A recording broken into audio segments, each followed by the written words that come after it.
my first job in the UK and how I lost it. It's not a sad story, sort of, because I don't ever think it was my fault. I just think that it was what could happen. Hey people, my name is Deborah Dada, and welcome back to my YouTube channel. I'm so excited to be here. Today I'm talking about how I lost my first job in the UK.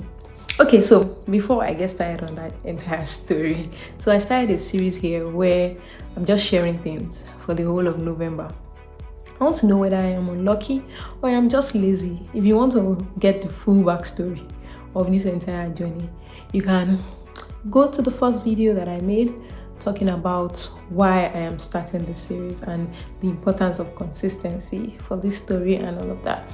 And if you want to catch up on all of the other episodes, feel free. You enjoy it, you can just leave me. I'll be gisting with you in the background while you'll be doing other things. I'm sure you are going to really enjoy it. But yeah, a bit of introduction. Day to day, I'm a product designer. On the side, I do things around social impact. I do a lot of things, corporate events, strategy. I enjoy corporate events a lot. I believe that businesses can actually use events to drive sales. And I've been working on projects around that on the side. But today I'm going to talk to you about my first job in the UK and how I lost it.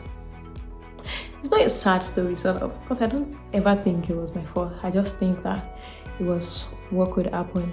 So I moved to United Kingdom January 2023. Very exciting period of my life. I'm so super grateful to God for it. And at the time, I was working with a US company, just more like a freelancing. It wasn't really a lot, but it could sort the bills at the time. So I got a job in August. So it meant that I waited 8 months to start a new job. I started a new job 2nd of August 2023. So it was about 8 months thereabout till I started my new job. And it was quite a very funny experience going through the job hunting phase. If you're in the UK or anywhere in the world, you know job hunting it's for the ghetto. It's so ghetto. But then you have to go through it because it's one of those phases of life. Yeah.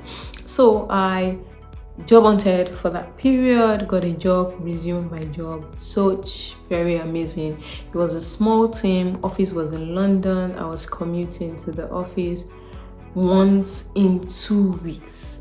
This is a blessing. I was living in Birmingham at the time, so I'd commute to the office once in 2 weeks. I used to suffer myself a lot because I'll take the bus, which means that I'll take National Express in the morning.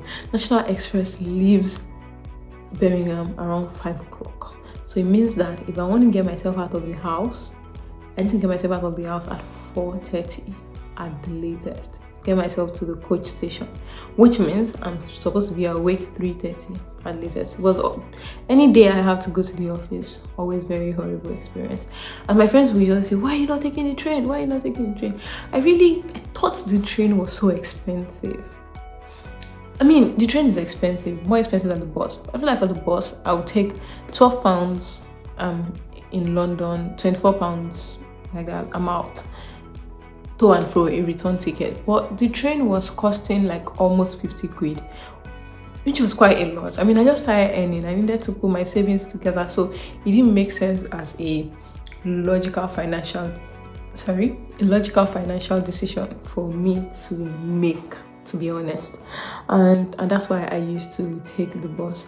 But looking at it back now, I realized that it was quite a stupid decision, because I could buy time back for myself and then use it for other things.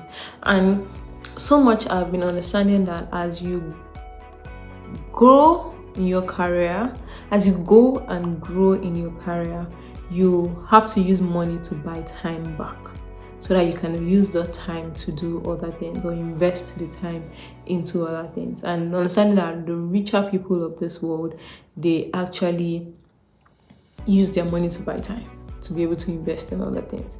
So I mean, that opinion is questionable, but that's the opinion that I hold at the moment. So back to my story. So got the job in August. Super amazing team. It was a small team in London. We're quite very small, about 50 people. There were about the sales team, engineering team, superb. But I was the first ever design hire, which meant that I needed to chart the direction of the team concerning design.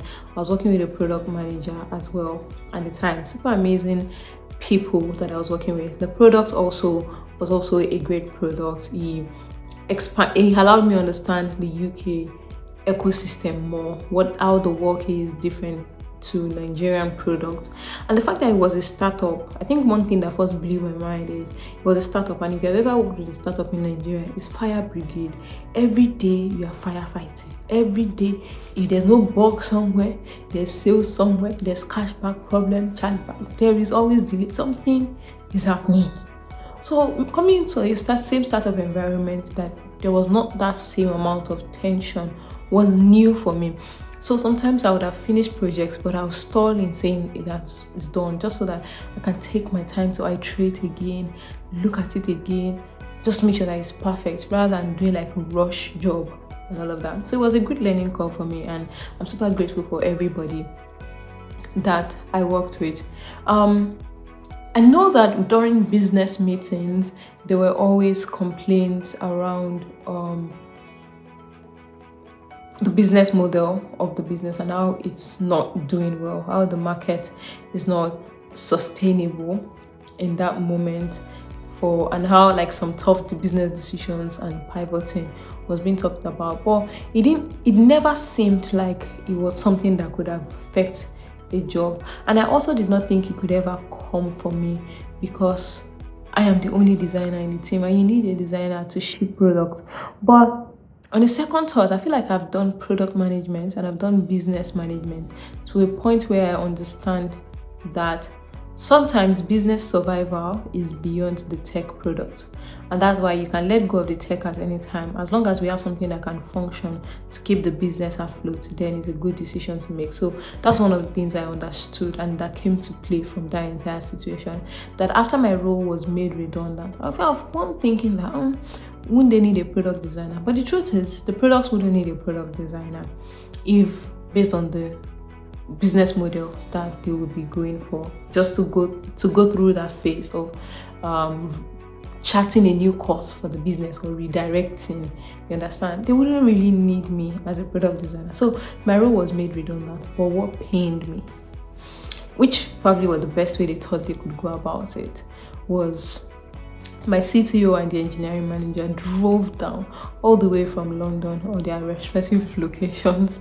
I think that day it was, 26th of July, thereabout, and it was a Wednesday. My manager was like, oh, he'd come to London, he's coming to Birmingham, we could just hang out. Sorry, my light went off. I'm going to finish this video. Like, he's coming to Birmingham and we could just like he wants to see me and all of that. And before then, he was already asking for, okay, what are you working on now? Is there anything that you want to hand over at the moment and things you're working on? I'm like, oh, nothing. I handed off everything, links and all, and it seemed like everything was perfect. I didn't know. I could have sensed it with the way I was handing off a lot of things.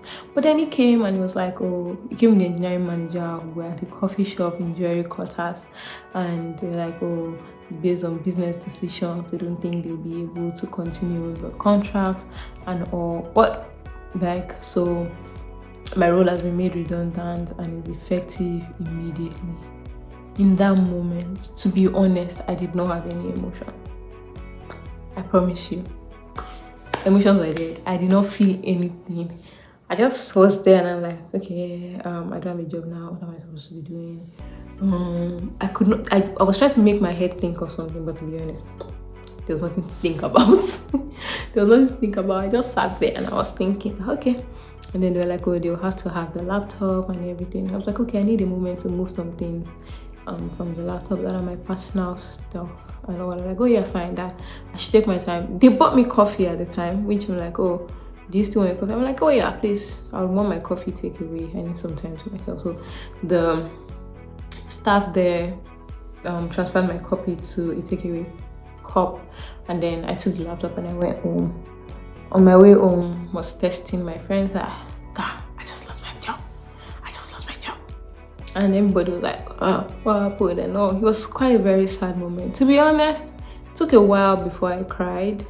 But I think I cried that day. But yeah, I cried after they came to the house to collect my laptop. So they drove by to my house later to pick up the laptop after I moved things out of it. But the good thing is that, I got severance because it was redundancy. It wasn't based on my performance. It was just based on business needs. So they still catered for salaries, I think, for maybe 2 to 3 months. Can't remember. And yeah, so in that period, I had enough time to re-strategize my finances and start applying for new job, which was another ball game entirely. It was another ball game. So yeah, that's how I lost my job in the UK. It was quite interesting that they had to make that drive, and I think it was later I figured out that they were actually making that drive across different cities. So it wasn't just me, it was like a lot of people that they were late. So it was a long drive of lane of people. I imagine how much that day would have taken a toll on them, but it was such an experience for me. And I think it always made me realize that businesses will make decisions for the businesses, and it's absolutely fine. So yeah, that's how I lost my job. So I did not do anything wrong. My performance were up to par. It was just based on the business needs, and my role was made redundant. And yeah, that's it. I'll see you tomorrow. That's my favorite line. I've been waiting since morning to see that line. I'll see you tomorrow. But before tomorrow, please like, please share, please subscribe, please drop a comment, say something nice to me, that I'm looking beautiful. You can say that, or every other thing that you want to say. And I'm going to see you tomorrow with another up to date gist. Bye.